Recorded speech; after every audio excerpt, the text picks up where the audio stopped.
Hello there, you beautiful soul. Welcome back to another Culture Talk segment with your host and founder of Cultured Society.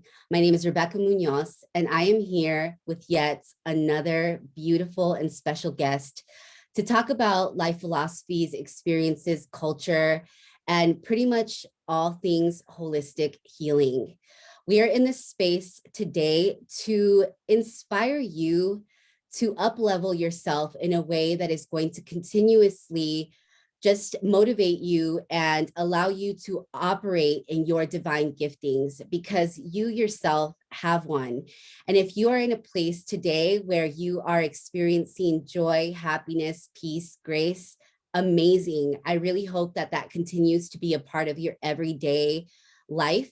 But if you find yourself in a space where you are experiencing darkness, or you are experiencing pain, or you are experiencing some confusion of who you are, or what you're here on this planet to do, again, these conversations are here to inspire you and to allow you to know that you yourself have a very special DNA code that you were brought to this earth to fulfill. And this series of conversations that we've been having on this platform have brought in a variety of guests, people from all walks of life, from different parts of the world, different age groups, different life experiences, different life philosophies. And we have come here to this space to have conversations, to open up the space for people to share their divine truth. And whether or not you align with these life philosophies or experiences, it doesn't really matter, because at the end of the day, we are all very individual, and we all should have the capacity to be able to share our story so that in return, we can inspire others to share their truths and to continue to walk in their divine purpose. So today I am with this special guest who is, her name is Nina Wilson. And Nina has always had a passion for helping people and truly believes it is what she is meant to do. This passion, paired with her own divine healing, has led her on a glorious journey, receiving education in all areas of health and wellness. She currently maintains her license in mental health counseling and psychotherapy, trained in several therapeutic modalities, including functional medicine for mental health, yoga, and integration restoration, Yoga Nidra. She is also a Holy Fire 3 Karuna Reiki master. And in 2022, she discovered a deep calling for sacred plant medicine and psychedelics. This study has vastly deepened her own growth process, as well as allowed her to work with clients in different ways. She is steadfast in her calling to help guide people through their healing and evolution in various ways. And with this, I introduce the beautiful Nina Wilson to this conversation of life philosophies, experiences, and cultures. Thank you so much, Nina, for joining me today on this conversation. And I'm so excited to exchange energy with you. Thank you so much for asking me to do this. Kind of blown away by that. And I think you looked like I said yes right away. Like I didn't even think about it. And you were like, what? And I'm like, yeah, I can't wait to do this with you. Please let me do this with you. So excited. So I'm definitely really excited and super honored to be able to exchange, this conversation, which I think is so important. And this platform has been a part of my journey for many years, but I just recently this year started this podcast series because I really wanted to be able to integrate not only the experiences that I've had throughout my lifetime and to share with you some of my healing journey, but also to be able to exchange energy with a lot of the people that I've met throughout my lifetime that have definitely impacted my life in so many ways. And as I mentioned earlier, this is a variety of people that are coming through these doors, and they may not be in alignment, again, with who you are as an individual, but I really encourage you to open up your mind, to open up your heart space, and to expand yourself in a way that is going to allow you to take in these nuggets of wisdom that these people have to share in order for you to integrate them into your own healing practices, into your everyday philosophies, to become a better version of yourself. All these people, I like to say, are individual healers. I think we all are. We don't necessarily need someone to heal us. I think it's really important for us to have these people to help facilitate these healing practices within our own life, but it really is our own personal responsibility to take those practices each and every day, incorporate them into our daily practices so that we can individually heal ourselves to become the best version of ourselves. It's not to become like someone else, right? Because again, you have a very specific DNA code that you were brought to this earth to fulfill. So it is your responsibility to activate that every single day. And these conversations are just going to allow you to be inspired and to tune in to your own personal divine giftings so that you can wake yourself up and continue to operate in those giftings so that you can give that to other people, because we need that more than ever before today. So I invite you to take a deep dive into these conversations, because there are a variety of them, and you are going to find a variety of colorful souls that have so much to offer this world. We are making waves on this planet. We are individuals who are here just to make impact, and again, to inspire you to walk out into this world and live out your divine purpose. So with this, I start the conversation of life philosophies, experiences, and cultures with the first question, Nina. What is your life's philosophy? So this is so hard for me to answer, because for me, that feels so like deep. And I mean, life is deep, like, right. And I'm doing this deep inner work. And so I'm like, gosh, like what? But for me, I look at life as an opportunity. Life is an opportunity to make it what you want it to be, really, right? And the more that we align with our divine purpose, and the more that we do the inner work to understand exactly who we are at our core, and the more we can express our authenticity, the more we get to live a fulfilling, satisfying life. And that's really it. Like, as far as some deep philosophy, I don't know that I necessarily have one. I'm just like, I don't know. I'm just trying to do me, and I'm going to help you when you need it. And then we're just going to like go about our day. So when I saw that question, I was like, I have no idea what I'm going to say. I it's interesting how those things have evolved for me, or like those thought processes have evolved for me over the years, though. Like, I can remember in my early 20s, I used to be someone who, like, I had a plan. I had a life plan. It was going to be this, and then that, and I was going to be, live happily ever after. Well, none of that went to plan, like, at all. Like, my life is so different now than what I had planned it to be back then. And so really what I learned is that we need to take care of us, and we need to do what's right for us in an authentic way, not a filtered way. And when we do that, things really just start to align, and you end up getting, or manifesting is what a lot of people like to say, what it is that you truly desire, not what you thought your plan was going to be, and in ways that you never even imagined it to come, or to happen, or to be.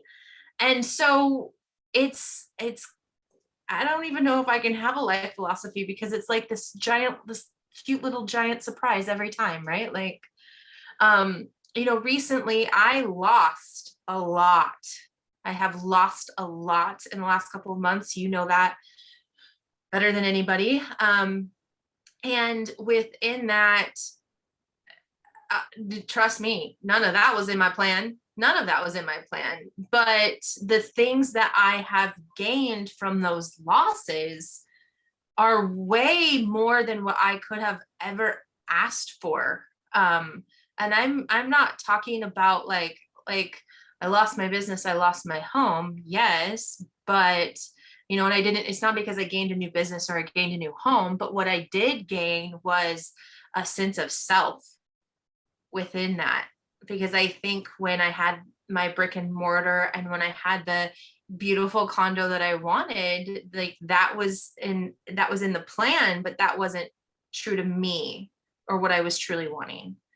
So the things that I have gained from those losses is really just shedding some old behaviors and some old patterns that those things represented. And it has really brought me back to myself and my authenticity. And although it was painful to lose those things, because there were a handful of other things I lost as well, but even though it was a painful process, now that I'm kind of coming through that other side of grief, I'm like, okay, but you are gaining so much more. I gained a lot of self-worth within that, a lot of self-worth within that. And so I don't know. I don't know how to answer your question. Well, you just did. You did. And again, it's so interesting because oftentimes, and I had mentioned this to you before we started the recording, that people have an idea of what they want to talk about, especially when it's going to be a recorded call, right? And Right. it has to be like this perfect response. But literally, as you said it, we are literally changing as we go. We are creating second by second, minute by minute, hour by hour. And it's really important to have a philosophy that you live by, but it's more so morals, right? Morals and standards that feel right to you. Because I feel like in our society, there's a lot of morals, values, and standards that are so skewed, and they're not really reality. They're not sustainable, right? So your response is so perfect. And I know that you already talked about the evolution of that philosophy, but I want you to talk about a little bit more about how that philosophy has evolved maybe over the last 10 years, and if there was a specific scenario or a specific event that happened in your life that really shifted that for you. Yeah. Oh, yeah. I've actually talked about this before on some public speaking things that I've done. So I don't remember how old I was, because at this point it was very long ago, because I'm really old now. But in my mid 20s, you're going through life, and I have had a lot of trauma in my life, in my early life, my recent life, whatever. I've had a lot of trauma in my life, and I remember there was a point where, like, you're just kind of going through the motions, right? Like, you go off to college, you're kind of going through the motions, you're trying to figure out who you are. I went from a very small town to a large town, and it was terrifying. And I was super shy, super insecure, super, so I am operating from this shy, insecure, small town girl in a city, traumatized space. And I'm just trying to, like, do my best, right? So I have to say that to myself. I have to give myself grace for the decisions that I was making throughout that process, because it was coming from all of those filters. It was not a genuine to myself thing at all. I was terrified to be genuine to myself at this point in life. And I wouldn't say that I was the worst person, but I definitely wasn't a great person. And I wasn't making decisions based on what was actually going to be healthy to my true, genuine, authentic self, but just more what was going to fulfill these needs that I had that were created out of this trauma or whatever else. And I got to a point where somewhere in my mid 20s, and I remember this very vividly, I sat down one night on the edge of my bed, and at that time I was pissed off at God. God was not cool. I was not down with him. It was not, I had some earlier traumas that I was just like, nope. And so, but I sat down and I did pray to him, and I said, listen, I'm either going to wake up tomorrow and I'm going to end it all. I'm going to end my life. I'm going to be done. I am miserable. I cannot live like this. I don't even know, like, what to do, what's going on, whatever. Or I'm going to wake up tomorrow and I'm going to know what to do, and I'm going to do it, and I'm going to be a better person, because I can't take this anymore. And I always say that it was the second time that he has saved me. The first time I died at birth. So, like, I literally died at birth. So he saved me then, and he saved me again, because that morning I woke up and I was like, all right, I feel pretty okay actually. And so I went but I didn't know where to start. I was not into personal development. I was in school for psychology, but I didn't know, like, I didn't grow up in a culture or a space where, like, we took care of ourselves. I grew up in a culture and a space where we took care of everyone else. And so I had no idea how to go about this, right? Obviously, I got myself into therapy. And then one of my friends who was super religious, and remember, I am not into God at this point, gave me, she had me come over and we watched, oh gosh, I can't even think of what the name of the actual movie is. There was a book written, it was a movie that was based on a book that was written called The Love Dare. And it was about couples, right? So this book is, and this was before all of the Love Dares. This is like the very original one. And this book was created for couples who are having a rough marriage to, like, come back together and really work on their marriage. That's literally what this book was written about. So I went and bought it, and I was like, because it had like these little things that you are supposed to do for your spouse. And I went and bought it, and I just started doing those things for myself. And I mean, like, literally that was my first, like, go at personal development. Now, obviously that started this long path of, now I am very dedicated, very committed, and very convicted to my own healing and personal development and growth and expansion and evolution. But that moment, and I didn't even make it through the whole book because I was like, I don't know. I was just like, this felt kind of ridiculous after a while, with some of the things that were in there, because it was made for couples. But then I also went to the self-help section and was like, okay, well, what other books? Also, mind you, prior to that, I was not a reader. I did not read. I was not into reading. I did not like to read. And now I'm like, give me all the podcasts, give me all the audiobooks, and then also give me a hardbound book in front of my face, maybe two. So I don't know, it really kind of started that whole process. But that was definitely the defining moment of, oh shit, we can't keep doing this. Like, we can't. And how old were you when that happened? I think I was like 24 or 25. Oh, wow. Yeah, that's Yeah. about right. I feel like that's really when things start to shift, especially if you are plucked out from a small town into a big city and you start to really immerse yourself in things that are not good for you. It really is important for us to recognize that all of our experiences that we have are really self-inflicted, because we place ourselves in situations that maybe are not conducive for our well-being. But at the same time, if you allow those experiences to really expand you, they actually are, not necessarily in that moment, but it really shapes who you are going to be in the future. And you can change that at any given moment, because we are creating second by second. I love those experiences because they really do allow you to self-reflect back, especially when you allow yourself to go through the personal growth journey. And you had mentioned something about how you grew up in a culture where people constantly took care of others, and it wasn't necessarily taking care of yourself first, which we do. And it's not just you. We literally live in a society that tells us that we got to take it. We've got to take care of other people, but it's so counterproductive, because you cannot pour out from an empty vessel. And oftentimes we end up being so depleted, and we end up so sick because we're constantly pouring out of something that we don't have. And so this goes into the next question, because it's truly important. I 100% believe that we are the sum of the 5 people that we spend the most time with. And we may not have a choice early on in our life because of the family dynamics that we grew up in.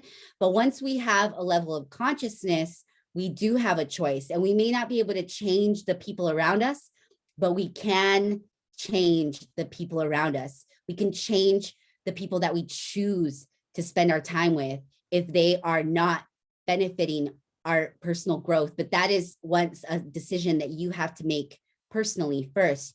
So how has your upbringing and circle of influence impacted the way that you live and think today? Oh man. So I grew up in a fairly conservative family, which is great. It's fine. They're still fairly conservative. I have no, issues with that at all. I'm not uber liberal by any means.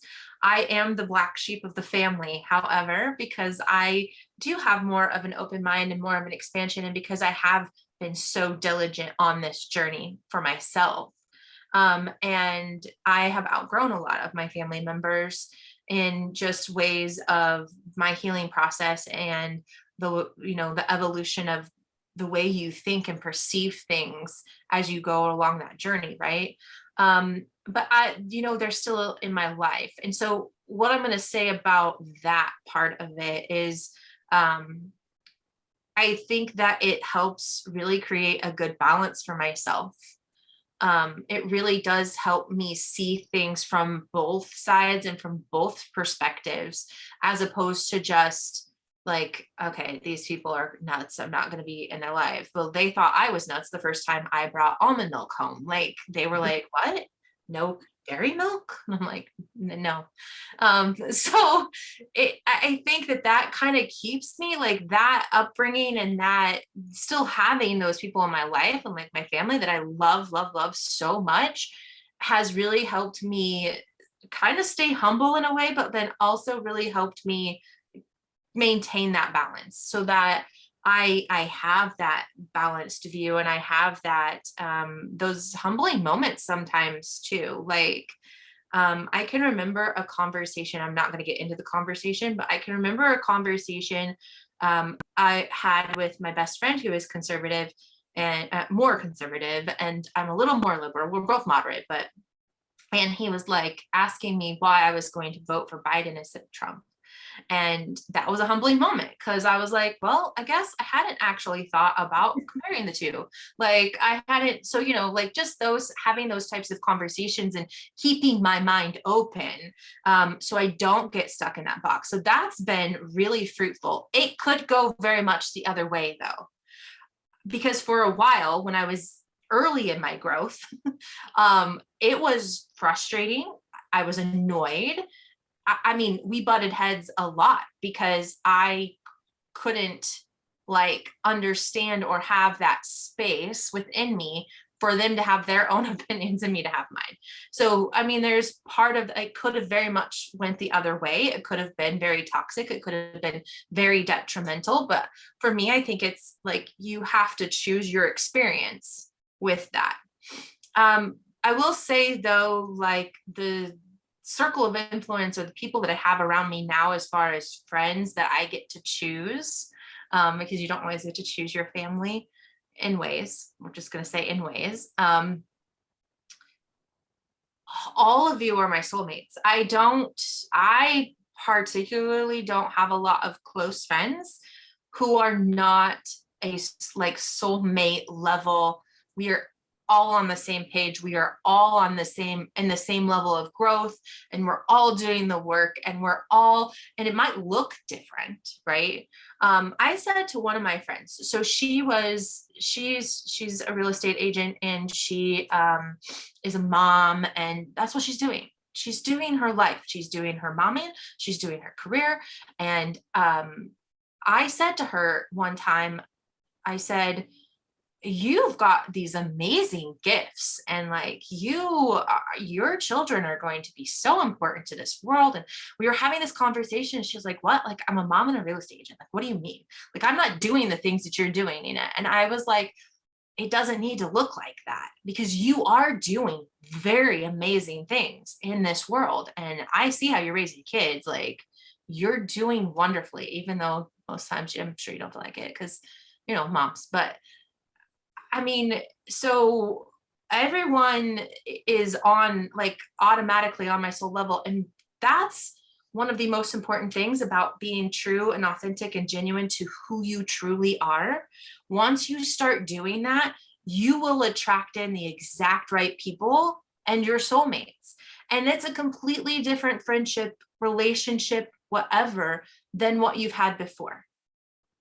it's completely different. You and I have known each other for a very long time. We've only physically been around each other twice in our lives, but it's like we know each other. Like it's just so perfect and right and easy. Like there's no, I don't know. It's like we catch up like we're old friends, even though like we rarely talk and we've only been in each other's physical presence twice. It's weird, but it's the most amazing thing. I don't know that I even attract other types of people into my life in a manner where they would become close friends if they weren't that, if that makes sense. Like I meet a lot of people. I have a big network. I have people in my life that I absolutely adore, but as far as being like friends, like actual influence in my life, I don't know that they would even be there if they weren't that, because that's what I'm attracting. Mhm. I just don't attract other things now.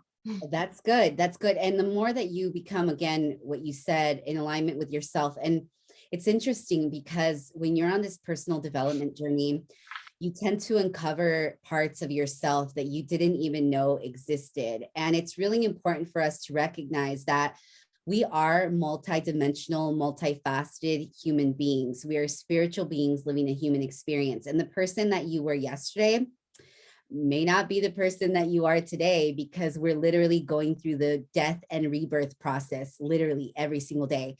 So it's really great that you are aligning with people that believe that, and that you choose to keep those people in your circle. And that even though you're meeting people consistently throughout your journey because of the type of work that you do, you still protect your energy enough to say, like, you know what? I'm not going to spend my time with these people, because, and it's not necessarily that they're bad people. It's just that, it's important, again, to surround yourself with people that understand this journey and that are also going to be a helping hand to inspire you, to up level you, and to really believe in you enough to pour into you, right? But you know that it's also imperative that on a personal level, you're doing that for yourself first, so that then you have the capacity to do that for other people. And that goes into my next question, because of the line of work that you do.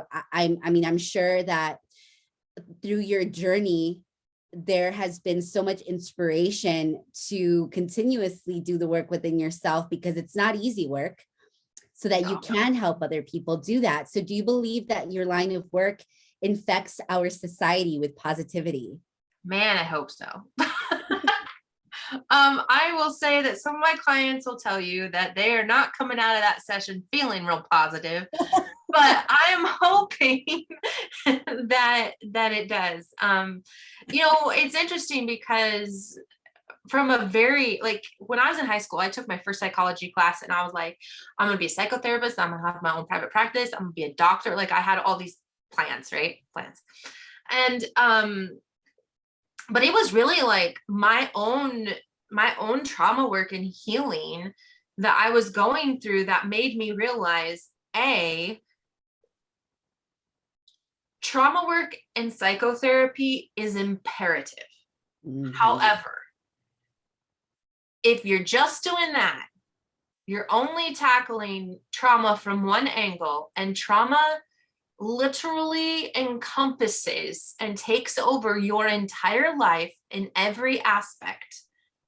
And so if you are only working through the mind process, and you're not working through, and sometimes the emotional process, but I'm going to tell you a lot of just talk therapy is mind. If you're not working through the emotional, physical, and spiritual aspect of that trauma, you're just slapping a band-aid here until you're like, oh, I need to put the band-aid here. Have you, gosh dang it, I have a Connect, and there's this game that you can play where you're in this glass cage, and these sharks, I have no idea why I'm telling this, these sharks come up and they like punch holes in the glass, and you have to like put your hands and stuff, and this is what you're doing constantly if you're not encompassing it as a whole and integrating the work. That's why I was telling you that story. This is the best game ever, though, by the way. You should really go play that. So if you're not tackling it as a whole and integrating it. So that's how I created the holistic protocol that I use with my clients. That's why I'm trained in functional medicine and energy work. And that's why I'm trained in yoga and meditation and breath work and somatic work. And we have to encompass all of that when we're trying to do that healing, because it really is a full being thing, not just oh, well, that made you think differently and have a pattern.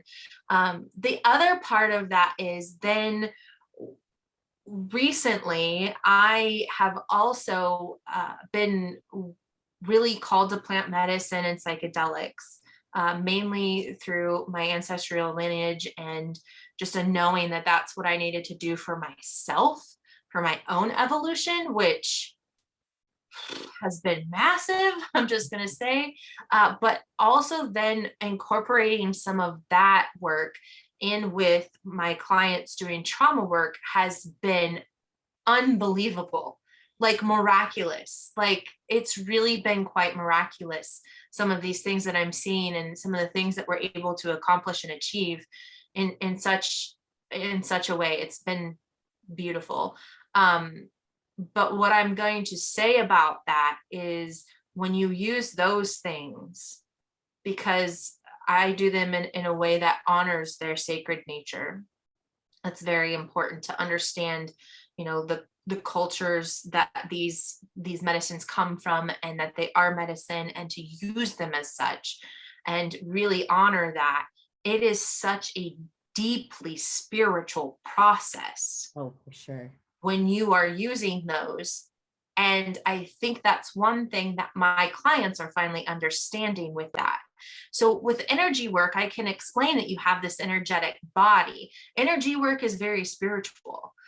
When I was getting my Holy Fire Reiki, that was kind of the first time that I repaired my relationship with God. And that's what led that to that. And then Karuna brings in all of the archangels. And so when I was getting the Karuna, I got to, I deepened my spirituality so much with energy work, so much with energy work.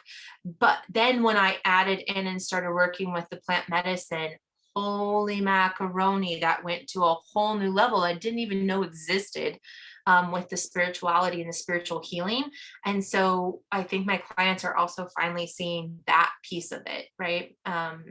So I'm hoping that it's a positive thing. I haven't really had any complaints yet, so I'm going to go with yes. But between that and some of these new things that this new business I'm opening is going to come out with, which is kind of doing the same thing you're doing here, really spreading some awareness and also just having conversations about all of this stuff and this work, because as you and I have talked about many times, like this work is difficult and it is very lonely, especially if you haven't found your people. And even when you have found your people, like I found my people, I'll tell you, sometimes I'm still very lonely in this work, either because it's something that I have to do by myself first, or it's because, we're all going through it at the same time typically. I can think of 3 other people in my life who, like, when I was going through that massive loss and all of those things, you were going through some things very similar, and a couple of my other friends were going through things very similar, and we all just kind of like had to get through it. And then we are all like, oh, like, oh, okay, we all did that together, I guess. But yeah, I'm hoping. My mom told me when I was in high school, she was like, I just think I should buy you a cake because you just like think you're Wonder Woman. And I was like, yeah, I'm going to change the world 1% at a time, Mom. Yes, yes. And well, that goes into my next question. Do you believe that the work that you do every day is aligned with your calling and higher purpose? Oh, absolutely. Here's a fun fact. I always wanted to open a business. Okay. So the fact that I opened one was not news to anyone. The fact that I have kept it open through all of the crap that it has been through is insane. And my parents are like, logically and financially, I was like, I don't care about logic or finance. Like literally, that is not that's not even the point. This is exactly what I am supposed to be doing. And I know that. And people think I'm crazy because I'm opening a second business. And I'm like, no, this is exactly what I'm supposed to be doing. And I know that. I don't operate from those plans or those thought processes or really logic anymore at this point. I literally solely operate from what is my alignment and what is great for my soul and what is my soul's expression and all of those things. That is what I operate from now. It defies logic sometimes, and people in my life are like, are you crazy? And I'm like, yes, I'm very crazy. Like, leave me alone. Because I just know that this is what I'm supposed to be doing. I couldn't even think about doing anything else if I wanted to. That's so beautiful. And that is when you really know. And it's so hard to really sometimes put into spoken word what a higher purpose or a higher calling means, because although I'd like to say that I know my higher purpose and higher calling, it's really sometimes difficult for somebody else to really express that about their calling and higher purpose. But it really isn't meant for you to really explain to anybody really what feels right. It just is, right? It feels right to your soul. It feels right. And I will tell you this, that when you're not in alignment with your calling and higher purpose, oftentimes your body will start to break down on you. You will have this sense of indigestion that is like a fire within your belly. It's either telling you that you're not supposed to be in this situation right now and you need to change it, or you need to take it up a notch and stretch yourself a little bit further. Because again, we are multidimensional human beings and we have so much of a capacity to do more. We just live in a very stagnant place sometimes, and we allow ourselves to be influenced by society telling us that the economy is crashing. There's no opportunity. Everybody's doing it and there's no room for you. Well, that's a lie, because there's not enough people doing this work. There's not enough people stepping into their power and into their alignment and into their divine purpose, because this world is so large. Nina, where are you at right now? Right now, I'm in Oshkosh, Nebraska. Okay, so you're in Nebraska. You lived in Colorado. You lived in what other places? I still work in Colorado, and I still work on the other end of Nebraska. Yeah. And then you work with clients all over. Mm-hmm. Right? Yes. And I have like 3 in Canada. Yeah. And then what's great about this virtual world is that it doesn't necessarily have to be utilized for all the negativity that oftentimes social media and the media puts out, right? There's so much good going on in the virtual world. At least I like to align with people who are doing good in the virtual world. And so it's really imperative for us to recognize how much room there is for each and every one of us to do this work. And it doesn't have to look like what Nina's doing, right? Because there's healers in every aspect, in every industry, right? In every type of job force, in every career path, there is opportunity for you to put out that positivity, that healers to teach or to educate people on this healer's journey, and to recognize that it starts with you first. And you're not going to really be able to make a significant impact if you're not doing the uncomfortable work that oftentimes veers you off a little bit, to isolate you, to recognize who you are as an individual, to be able to put out that quality work out into the world that is not necessarily going to be positive in the beginning, right? Because holistic health, oh, it's rough. Holistic health is not easy. Anybody can go to the gym and work on their physical body. But when you recognize that holistic healing as a whole, and if you really want to have a very transformational metamorphosis process, you have to really address your mental space. Then in return, it affects your physical space, but most importantly, your energetic, emotional, and spiritual space. And that is really where the work will transform you, right? Yeah. Well, how do you stay relevant, unique, and true to who you are as a person, especially in this time that we're living in today?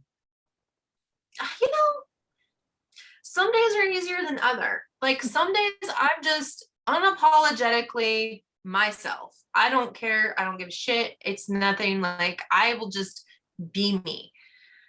And there are other times, and it's funny that you say this actually. I was thinking about this the other day because I haven't come home a whole lot to visit my hometown since I've started this development journey, because I grew up here and a lot of things happen when you grow up, right? And that's very much like a version of your old self here, the energy of your old self here. So now being here more full time, I remember at the beginning, like I was acting like a person I wasn't. And I know like there are places that I have lived and I can go there and my body and my mind remembers the energy and the things that have happened there.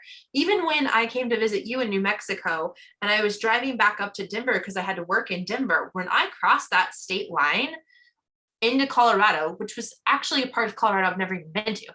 But as soon as I crossed that state line, like I felt heavy and I could feel it. I could feel all of like the kind of traumatic things that I had been in Colorado.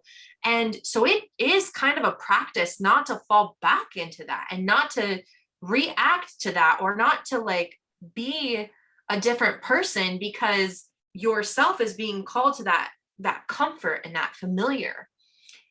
Somebody said the other day, and I don't even remember who it was, so I'm sorry, I can't give you credit, but they were talking about how just because it feels like home doesn't mean that's where you're supposed to be. And just because it feels like familiar doesn't mean it's home. And just because it's home doesn't mean it's not toxic. So what I had to do, and I don't remember if it was you that I was telling this, what I had to do, because I was in Denver for like 4 days and I'm like, I am not ready to stop riding this high from New Mexico. Like I am.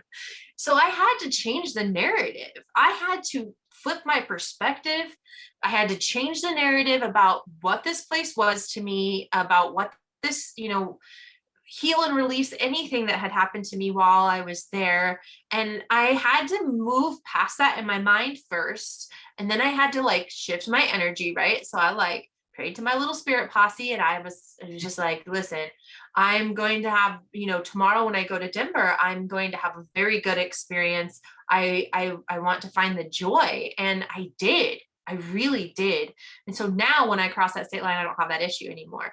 I'm still working on doing that here in Nebraska because I lived most of my life in Nebraska, which means I experienced most of my trauma in Nebraska.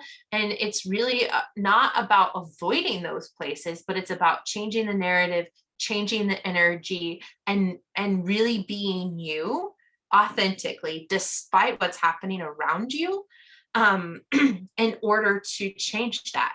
So I am now going to be spending a few months in my hometown. And it is a conservative little farm town. And I do a lot of things that people think are like voodoo or wackadoo or whatever, right? Like even the energy work, my dad is like terrified of it, right? My dad is terrified of it.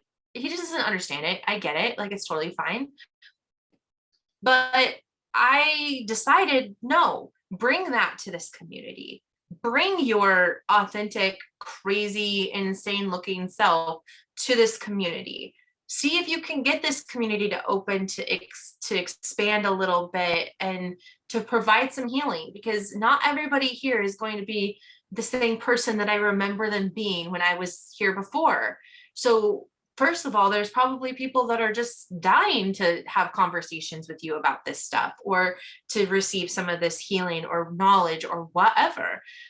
So bring that here. And so now, right now I'm still in a little bit of a transformation myself, but in those coming months, that's really what I plan to do. But it has to sometimes be a practice to not be pulled back into those triggers or pulled back into that old energy to really maintain. And also being absolutely savage about your energy. I am so savage about my energy and about what I allow into my energetic space and what I don't, because that energy will pull you way quicker than like a trauma trigger or anything else would. Yes, absolutely. You know, it's so funny that you say that, because I grew up in a very traditional Mexican home. And I'll also, you met my parents. My dad is in ministry, and I go to an apostolic church, which is very based, very theologically based on biblical word, right? And when we talk about energy work, oftentimes that is also seen as something.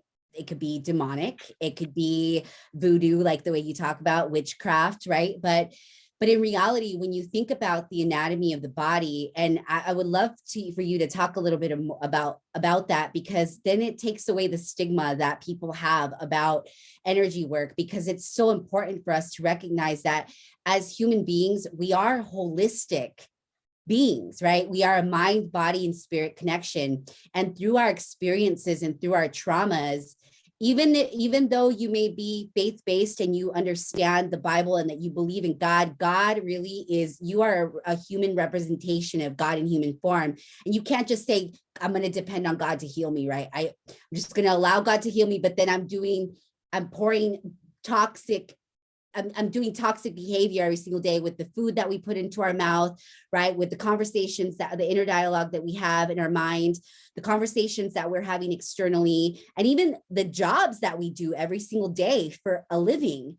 All of that really impacts our holistic body. So talk a little bit more about this energy work that you do for people that allows them to release this traumatic experience from their body. Yeah. So, I mean, I kind of went through this when I decided to go into mental health at first, because I come from an agricultural community, and mental health isn't addressed as much here as it should be. And so first people thought I was like just weird for that, right? Then when I started doing energy work and really honing in on my psychic gifts, everybody was like, oh no. And yoga at the time, I remember getting my yoga teacher training, and there at the time, it's not so much prevalent now, but everybody thought that was the devil's work. You can't meditate because you're going to let the devil in. You know, I mean, like we really had like Christians standing outside of the yoga studio, like protest, like this happened. I'm old. I'm really old, guys. So I remember going through that with yoga, and then again with the energy work and really honing in on my psychic gifts. But what I'm going to say about that is we're all channels. We're all channels for whatever we want to pull in. Like I said, am super, super savage about my energy. So I worked with a psychic. I helped her in her business, and I got to see her. I mean, this is what she did for a living. This is before energy work and my psychic stuff, but I got to see this. And one thing that I realized is that her body was sick a lot, and she just didn't have the energetic boundaries that I think it took to always protect herself from those things. Now, again, this was in the very beginning of her journey, so she doesn't have that issue anymore. But I could see that. And so I can remember when I was stepping into my own gifts and when I was doing energy work. Remember, energy work is what brought me to repairing my relationship with God. I only want the highest of the high.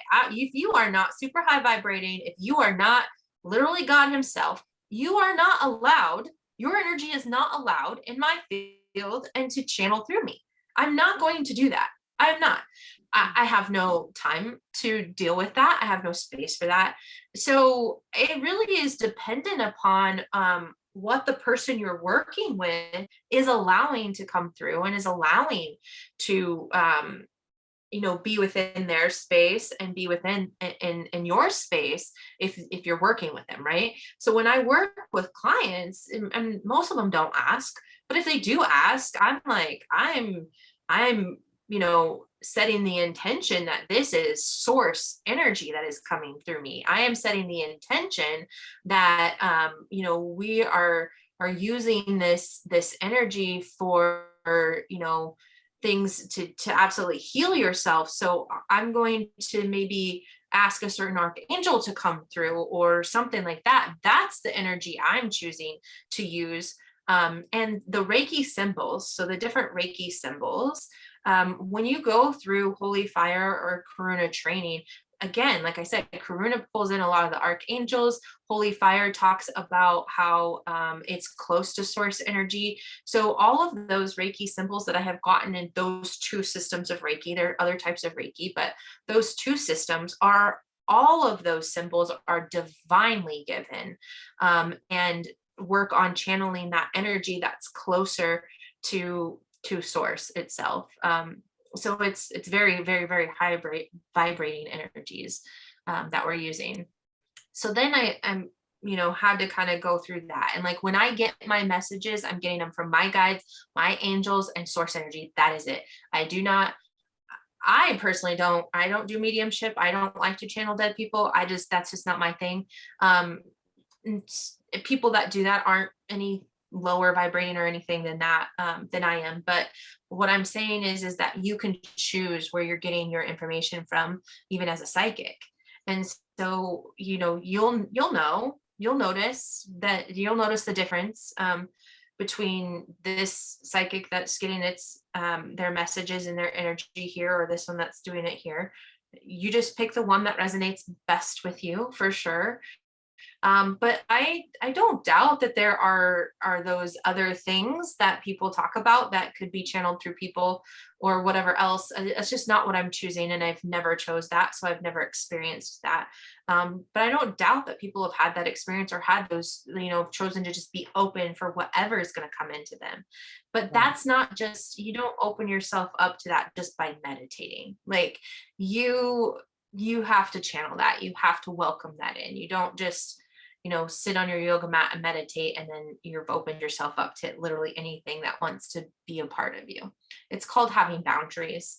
Then I went through this one time, because I'm kind of experiencing this right now with working with the psychedelics, because that does open you up and it does put you in a very vulnerable position. But again, if you have those boundaries, you're not going to allow, like, we have free will as humans, 100% in our human life, in our spiritual life, in our energetic bodies, we have free will. So when working with clients, I mean, I'm always calling on my spirit posse for everything. Like literally, that is how I live my life. I'm not gonna lie. And that's how I run my business. That's how I do my things, because I'm in my alignment, right? And that's my support system. It's what you're choosing to allow in. You have the boundaries. You get to say, I want this, not that. And so you get to choose that.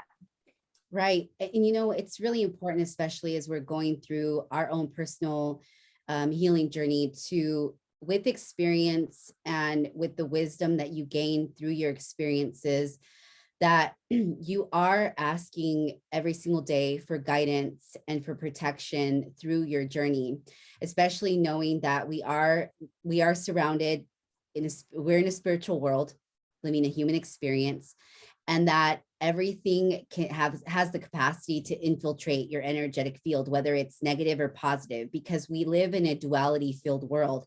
We live in darkness and in light, and you have the ability to shine your light through that darkness. And sometimes you're going to live in that darkness in order for you to be able to expand, to be able to shine your light. And it's a process that you go through oftentimes through the healer's journey, through the personal healing journey, and recognizing that when you're working with somebody, that's facilitating this for you, that you understand their background, where they come from, and what their intentions are behind their work. Because again, there is duality, right? There's light and dark, and every industry, and even like with this energy work, or with psychotherapy, or with therapy, counseling, psychiatry, all that type of work, like you have to understand who you're working with, even through ministry, right? Because I feel like all of these mediums, I guess, that you can call for healing is a type of ministry. And it really is important for us to be able to know ourselves enough to be able to choose to work with a facilitator that has the highest intentions for your healing practice, and that is going to help you facilitate through your experience the best intentions possible for you to be able to clear yourself from any negative experience that you've had through your process, because everybody has. Not everybody awakens to that. And this is why this work is so important, because we all have had traumatic experiences. And in order for us to operate at our highest level of potential, we have to go through this process that is really uncomfortable, and aligning with people that have, again, the best intentions for your healing process is the best way for you to keep your energy clear. Yeah. Mm-hmm. So what practices do you implement to stay grounded and divinely connected to your source and to your creator, or to yourself and to your creator? I mean, I have several things. I guess you could call them prayers. I don't call them prayers. I don't know why. I just talk. Like, I just have these conversations. And I have several things that, like I say before I even open, like I wake up and I don't even open my eyes until some of these things have gone through my head, to create that connection. And like, for instance, one of them is, thank you so much for guiding me to the perfect actions and opportunities throughout the day, to help me live my best life for the greater good of myself and the collective. That's one thing that I say before, I mean, in my head, but like before I even open my eyes. So I've already, like, the first thing I do is connect. Sometimes, depending on how tired I am at night, sometimes I'll just like, hey, thanks for a great day.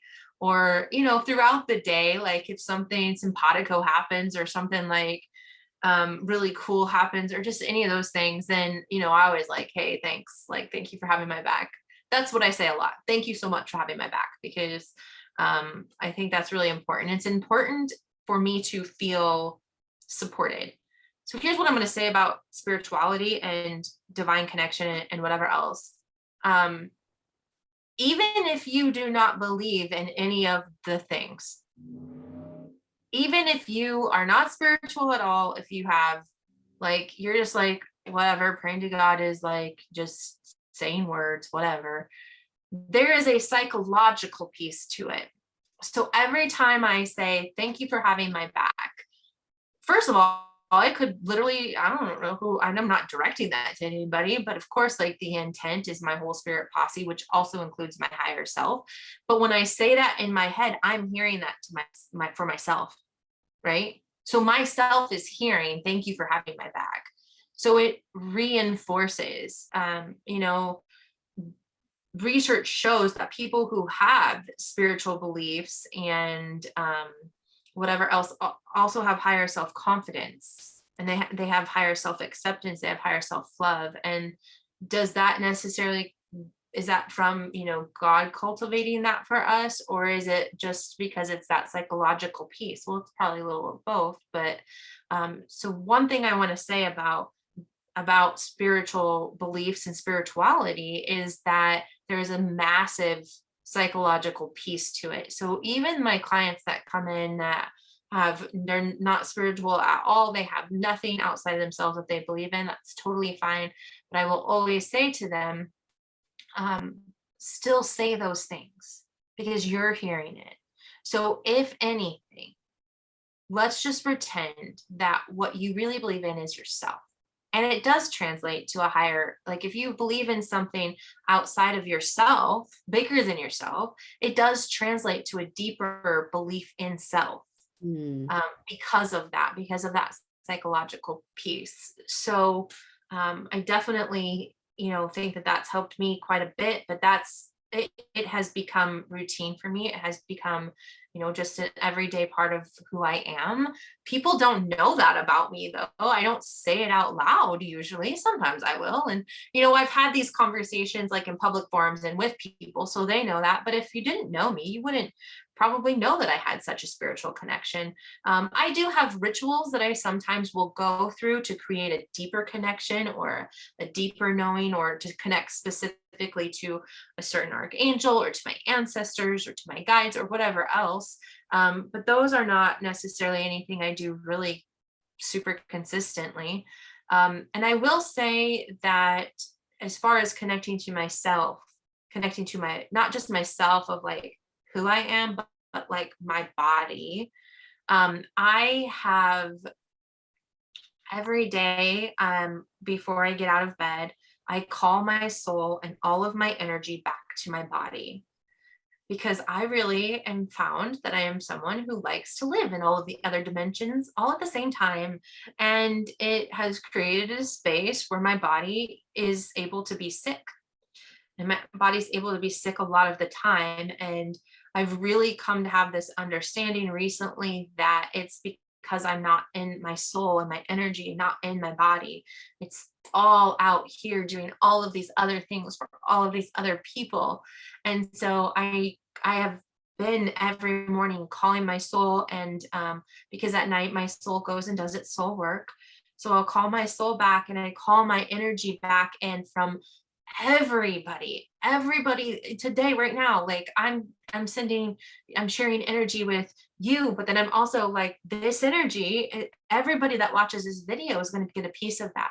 And I'm calling all of that back to me, because I deserve to have a healthy body, and I need to be in my body, and I need to have all of my energy in order to heal it. And I've had to make that a very intentional practice, with the intent that when I call all of that back, it's filtered energy. My soul's filtered. So anything that's not of my highest good is filtered out when it comes back to me. And then I have the intention that I stay in my body all day, because I haven't been doing that.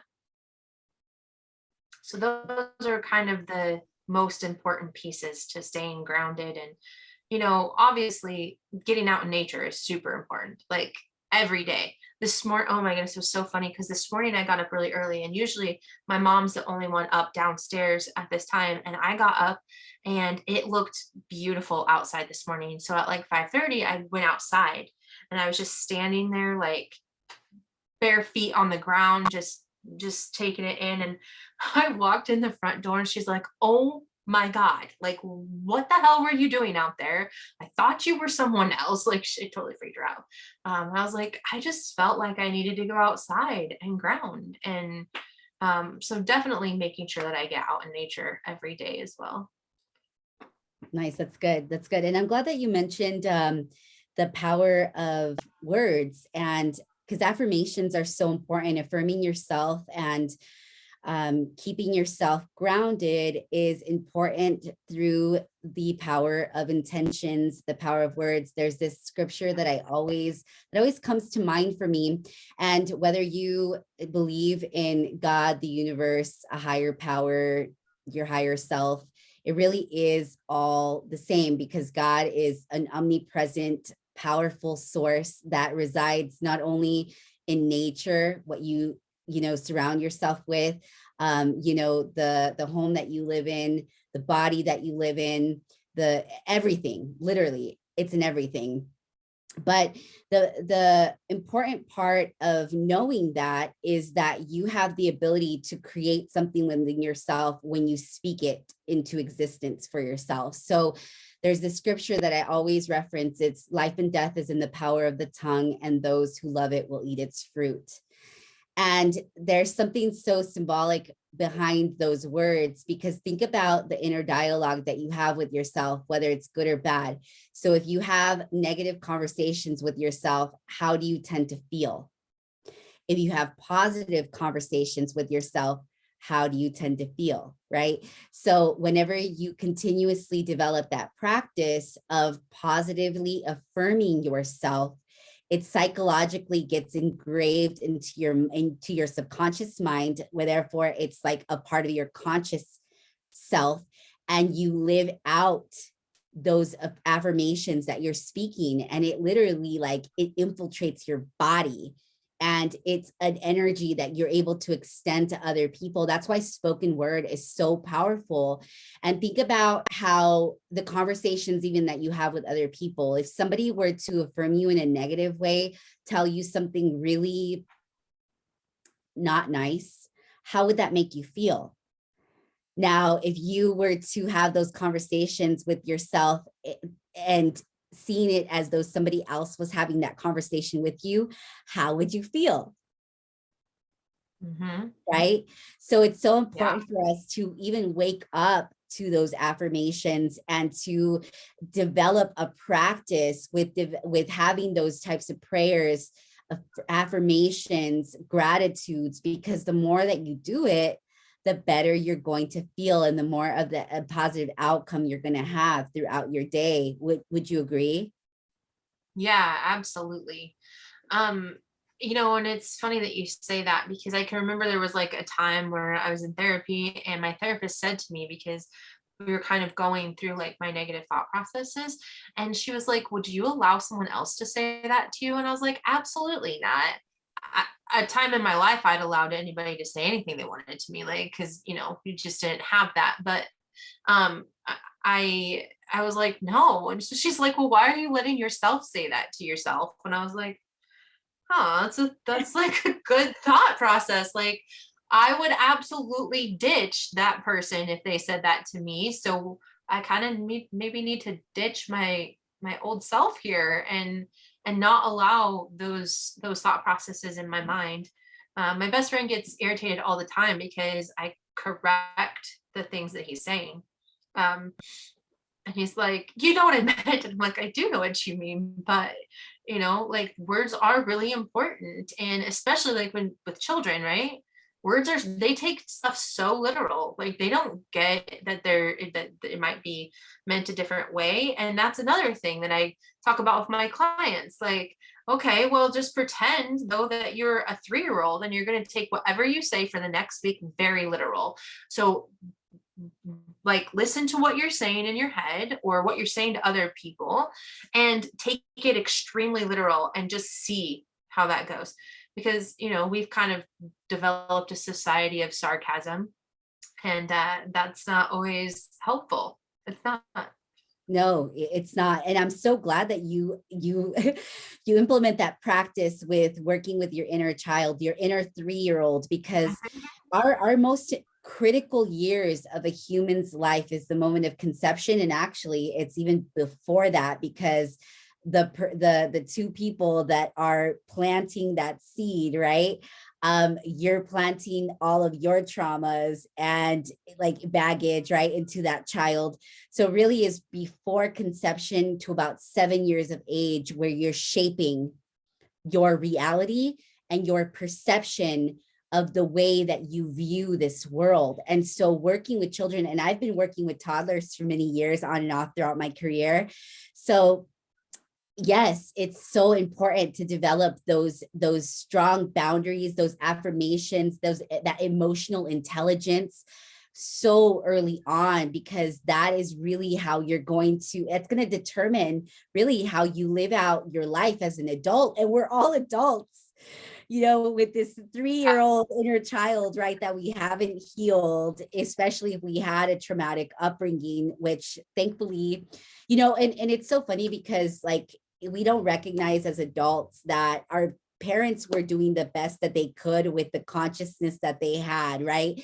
They weren't purposely trying to traumatize you. It was just what they carried on from their childhood that they're living out through your life, right? So that's why these conversations are so important, because you have the ability to change the trajectory of your life every second of the day with that knowing and with the facilitation of these conversations to be able to backtrack to that time of your life, and then you're able to move it forward and correct, right? Yep. So important.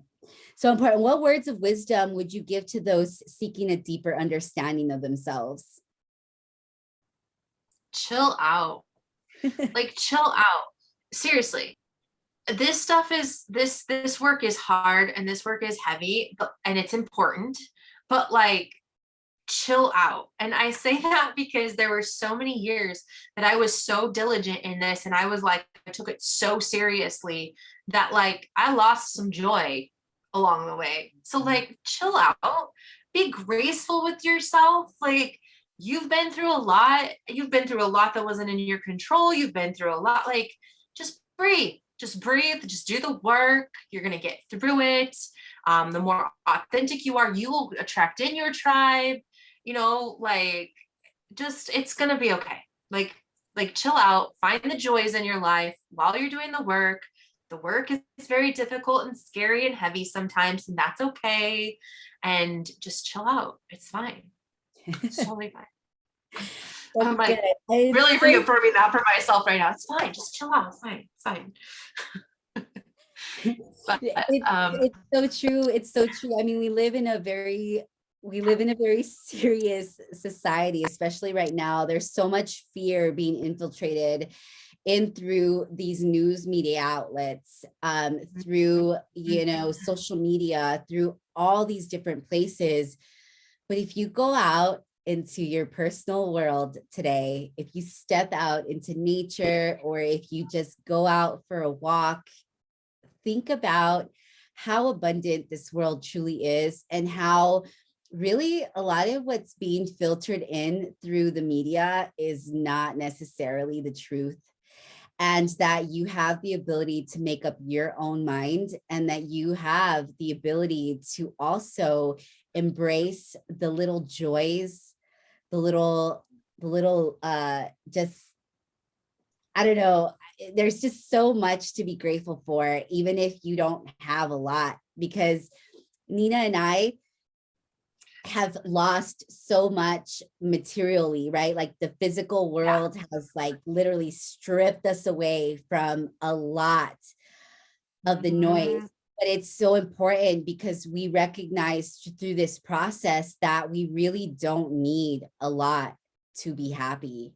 We don't really need much of anything to find joy in the beauty of this life. We literally can bring in heaven on earth every single day by just changing the perception that we have of this current reality. And it all starts with you. It all starts with the way that you choose to perceive what's happening, the experiences that you're having, because at any given moment, you can change it. Yeah, it's true. And that's the beauty of it. Do you have any finishing statements, Nina? No, I don't, because I think that like everybody's journey is so individualized, right? But then also so much the same. It's very interesting. And you and I have talked a lot about how important this work is, and how important it is that we do it, and how not a lot of people will do it or will stick with it, because it is very difficult and very lonely. But part of that also is just reaching out to those people when you're going through that, or trying, like really being diligent in finding those people that you can have in your life, or continuing to follow Rebecca's podcast, so that you have now all these resources for people that are going through that, and having that support through that way. When I first did this, and like when I first started down this path, I literally had no friends, and I was pretty distant from my family, because like I said, they were super conservative. And in the beginning of this journey, that was very difficult for me. And so at the beginning, I felt so alone. So, what my main support system was literally my spirit guides and my spirit posse, and that divine connection that I was cultivating, and that connection to my intuition, that's literally all I had to get me through the first like couple months of this personal development. And that shedding process is what's difficult. And I had to shed a lot of things in order to find my authentic self, in order to be my authentic self, in order to attract in those people that were actually on my level and going to help me through it. And so my support was coming from, again, that spiritual connection I had, but it was also coming from watching Brene Brown and Gabby Bernstein videos. And it was also coming from reading books by Marianne Williamson. It was also coming from all of those people out there like Rebecca that they're doing this and they're putting it out there.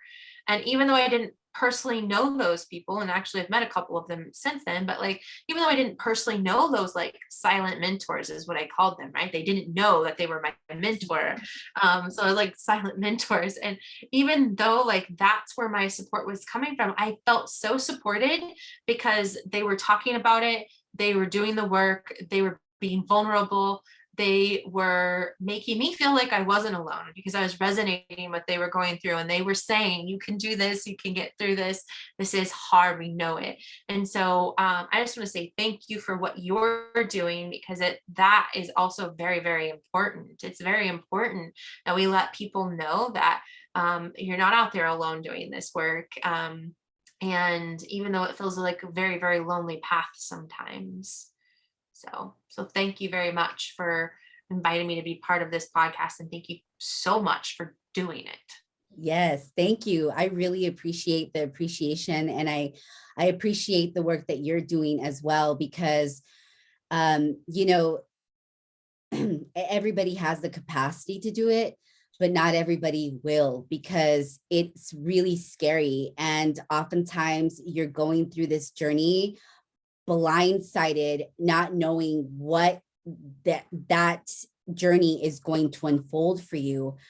But the beautiful part about that is that you can create opportunities for you to find resources that, just like, Nina is putting out the resources, I'm putting out the resources by facilitating these conversations with people that are doing this work on a grander scale, maybe on a smaller scale, a grander scale, it doesn't really matter because it's being done.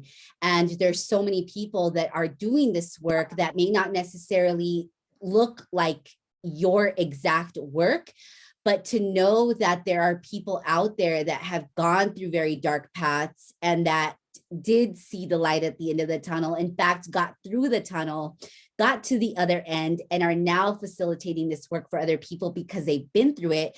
Because the most important and critical, or the most successful therapists, counselors, doctors are those that actually went through the experience themselves and were able to heal themselves through the process and are still uncovering parts of themselves and sharing that work with the world. That is the most impactful and most successful work that you're going to be able to find to help you through your journey, because you know that it's possible. And these people are giving you hope. They're gifting you hope to continue on this path, because this path is never ending. You're never going to fully arrive, especially as you're going through this human evolution. You're never going to arrive. So like Nina said, chill out and enjoy the process and embrace every second, minute by minute, hour by hour, day by day, because at the end of the day, you have the ability to shed what just happened through that day, go to sleep, help your body regenerate yourself by resting, waking up, and creating a new experience and a new day. We've never been in this day before. Yesterday is history. Tomorrow hasn't even been created yet. All we have is this present moment. So embrace it, enjoy it, love yourself in the process, give yourself grace, unconditional love. And I just encourage you to continue to not seek for the answer outside of yourself, but connect within yourself and recognize that you already have everything that you need in order to be everything that you have been created to be. Already it resides inside of you. So I'm sending you so much love and light today and every day moving forward. Thank you so much for joining us. Thank you so much for subscribing to this channel. Thank you so much for sharing the love, and continue to show up for yourself every single day as we continue to walk in this new path and this new earth. Many blessings to you. Thank you.